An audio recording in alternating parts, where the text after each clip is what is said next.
As we pivot to the U.S., we want to look at what's happening on some of the leading indicators in the leading economic index, the LEI, and the coincident economic index. And when you look at the trend in general, you can see a lot of it is worsening. And the average work week is getting worse. The ISM new orders worse, as we've been talking about.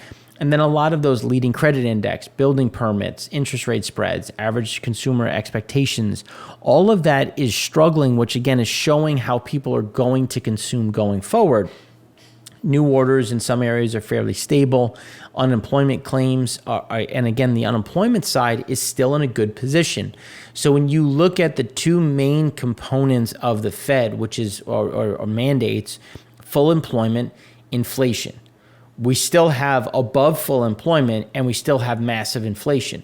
So when you consider a pivot on what? What are we pivoting for if we still have unemployment, we still have a very strong job side, and we still have inflation that's continuing to increase. It's increasing at a slower pace, but still driving higher. Well, how do you address that without trying to raise rates? And now, one of the things that I've talked about, and I think it's important to reiterate, and I discussed it at the New York roundtable, and then I did again on the Japan show with Gary. It's really looking at what's the goal? Where is the terminal rate, and then getting to that point and then staying there. And I think Volcker, had some insightful things to say when he was raising, looking backwards, obviously when he was raising rates, that he probably didn't have to go to 22%. He could have stayed at 17%, but then held firm. And that's, I think, the key component that was where the Fed messed up in the 70s, between 72 and 78, was that as inflation started to come under more control and was decelerating and it was falling quickly, they started to cut rates too soon. And the problem is it takes time for policy to work its way through. It takes time for a lot of these things to happen. And then that created another inflationary spike that was bigger than the first. And that's, I think, the biggest thing that they want to address. And now I think Powell is very, and to quote one of my old bosses and a mentor, he's very thin-skinned. And I think he's an intelligent man. I think he understands what has to happen, but I don't know if he has the strength to stay as long as he should. With that being said, I do think we have rates going up again next month. And I don't think we have a cut in rates going into in 2023, but I don't think he's going to go as high as he should, which is going to create a little bit of that lag and again support more of that stagflation that we've talked about. But there is still a move to try to get in front of it. Now, inflation doesn't hit everyone equally, especially because places on the East Coast have always had high prices, same on the West Coast. So when you break down the inflation by region, prices have increased the most, 16% in areas consisting of Montana, Wyoming, Utah, Colorado. And again, places that always had a lower standard, lower cost of living, not standard, but a lower cost of living, equating to a higher standard of living. But because their prices were so low, they're seeing the biggest increase. And again, it's just fun with numbers because everyone's seeing an increase. It's just other places were starting from an already elevated base, which is why the pain is not uniform. Then when you look at the federal funds rate, again, looking at the inflation, looking at that pain factor, the Fed funds rate upper bound is at 4% with that 75 basis point increase. And the U.S. terminal rate is now over 5%. And if you remember back in 2021, I said the U.S. terminal rate was going to be over 5%. And people said I was crazy and that 5% would break the market and we would all go into a deep recession. Well, here we are. I still think a recession is likely, how deep that recession is. And I got a really good question at the New York roundtable of, are you calling for a depression? And the answer is no. I am not calling for a depression. And the reason why I'm saying that is because we have very different job economics and job fundamentals. Because if you think back to the 30s and if you go back from the 1860s on, we were a massive location for immigration. So we had a ton of immigrants coming in willing to work at very menial wages for a better life. And that created a huge glut of young individuals looking to work.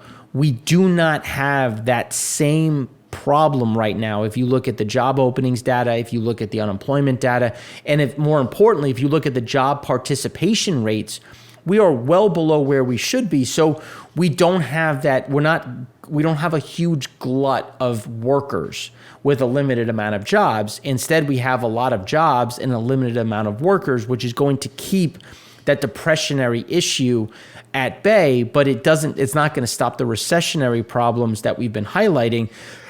It just might help people maintain their jobs. And instead of getting this big, steep drop in as a recession, instead we stay lower, but for longer. Instead of going down 20% on a economic side, instead we go down 3%. And instead of doing down 20% and then a snapback, we go down 3%. And then for multiple periods, we're down 3%, 2%, 5%. But never seeing that big kind of washout because of those different economics, which I think is going to be an interesting thing to evaluate as we progress through this. The Fed funds futures curve continues to push back up, but you can see that it is pricing in a cut that can start in, let's call it Q3 of 2023, which is something that we still do not see. And you can see that based on the curve, everyone is still expecting a cut, just starting from a higher and higher level. And I think eventually you'll see that flatten out where you'll start to get that factoring in of a cut in 2024. Now, looking at just bond volatility, the thing that they've been trying to get in front of, you can see just how bad bond volatility is right now and remains. We're looking at something that is massive, that is likened to 2008 and again 2000, 2001, and we don't see it getting better. We just see a lot of those issues because there is a liquidity problem in the treasury markets, in the sovereign debt markets, because every sovereign nation is still papering the world. But the buyers are drying up. So you're getting a buyer strike where everybody is tapped out. Everybody is looking at this saying, well, what is inflation going to be? What is growth going to be? And what is the right rate? Excuse me, which is why you continue to see a lot of these pressure points. The U.S. Federal Reserve Bank weekly economic index continued to weaken, where it continues to slow. It's at 1.7%, and it's the weakest in about a year and a half, nearly the same as pre-pandemic peak, which if you look at pre-pandemic, that's where we saw, especially in 2019, the problems. And then this just highlights the liquidity index and the worst liquidity coming up, with the U.S. 10-year Treasury on the run versus off the run liquidity premiums continuing to just have this massive blowout on a basis point level. And again, that just shows the inability to place a lot of this debt, which is why we keep going through the tail and we keep seeing the bid to cover getting worse and remaining struggle, because you just don't have the individuals to clear the current volumes. Quantitative tightening has been slower than expected, in part due to the collapse in the mortgage-backed security refinancing rates. The Fed's MBS portfolio is taking much longer to reduce without direct sales, and that's, I think, the biggest problem when you look at the different runoffs and the total holdings. So where they should be and where they are is still vastly different. So we're seeing all of this pressure, and they still haven't really accelerated the tightening side.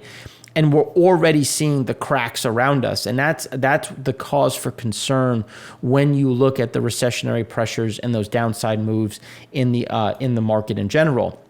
And then Goldman Sachs is showing something similar, with financial conditions have tightened significantly relative to where they were late 2021, early 2022, but looser than COVID crash and or the great financial crisis.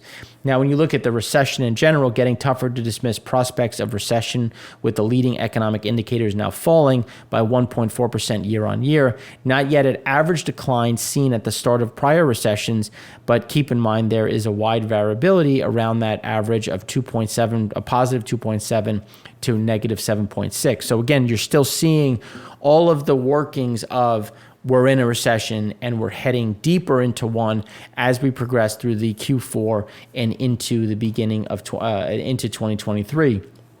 Confidence, housing, and retail data are all looking weak relative to the one-year averages. Same can't be said for the industrial data, but again, the industrial side is where you don't see that big drop. Like you see that plateau and then the gradual rollover, but because a lot of that industrial capacity was moved abroad, and because of the supply chain issues and the demand for reshoring, onshoring, that has found support in the industrial side, but all the other key components of economic growth and stability have continued to weaken. Then when you look at the debt ceiling, which is, I don't think something that's being talked about, but should, we're getting close to hitting the debt ceiling again, which is as of February. So will the U.S. repeat the same 2011 impasse that resulted in a downgrade, or will we see something like the U.K. where the markets, essentially have the limited tolerance for fiscal unknowns? But we're coming into a very difficult period because when you look at February, people, we have the elections tomorrow. So when you look at November, we have next week. So you have the elections coming up. There's a view that there's going to be a red sweep on the House. The Senate will remain Democrat, but you're going to see a lot of this movement. So now you have a bifurcation in the House, in the Congress, and is that going to create an impasse where people are going to look at this and say, we can't keep printing because our buyers are going away? And it's not even that they have to start austerity, though they should. It's just going to be a matter of trying to get and close this gap without creating additional pain as we are in a recession. So then the real GDP side. So when you look at real GDP, you can see we're well off base. U.S. final sales to private domestic purchasers is now rolling over. So final sales to private domestic purchasers, the core GDP, shows that the underlying economic growth has stalled. And that's where we see the biggest pressure point and the biggest problems as we go forward and as we start to see those rollovers in general when you're looking at how are things going to progress in Q4 and then continue on into next year. October Challenger, the job cut announcements is up 48% year on year versus 68% in the prior month. It's the fifth consecutive month of increases. Tech saw the most announcement of cuts, followed by warehousing and services. And now we continue to get the banking sector and the finance sector announcing additional cuts, with Morgan Stanley the most recent. And then ADP data is showing that people who stayed in their jobs saw a slower increase in earnings and in salary bumps, where those who saw a change in jobs saw a bigger increase, but you can see it's starting to roll over. So you're starting to see that contraction in terms of what you're able to get if you change a job. But the problem is, as that rolls over, inflation's still going up, which is why we still continue to see real income, real wages going down, and the inability to actually finance and pay for things is getting harder and harder. S&P Global Flash US PMI composite contraction. The US S&P Global dipped in October to 49.9 versus the estimate of 51. Services fell to 46.6 versus the estimate of 49.5, and the composite came down to 47.3. Overall, new orders fell into contraction. Input cost inflation picked back up. And again, the input cost inflation is the problem that we continue to see when we look at input costs in terms of electricity, raw materials. There is an underlying struggle when we look at some of that optionality. Now, when we look at the official data in some of the areas, October ISM services down to 54.4.